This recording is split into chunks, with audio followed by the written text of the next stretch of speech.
Hi කොහොමද? පුංචි කාලේ ඔයාලා අහපු බලපු කතාවල හිටපු ඩ්‍රැකියුලා ඇත්ත ලෝකේ ජීවත් වෙලා හිටියා කියලා ඔයාලා දැනන් හිටියද? එහෙනම් එන්න අද මාත් එක්ක ඩ්‍රැකියුලා ජීවත් වෙලා හිටපු මාලිගාව බලන්න.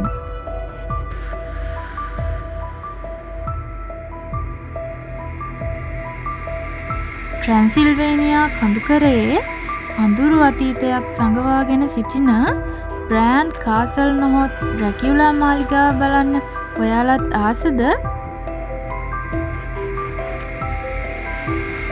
ඉතින් ඔයාලත් ඩ්‍රැකියුලා මාලිගාව බලන්න කැමති නම් සම්පූර්ණ වීඩියෝව තියෙනවා මගේ YouTube channel එකේ.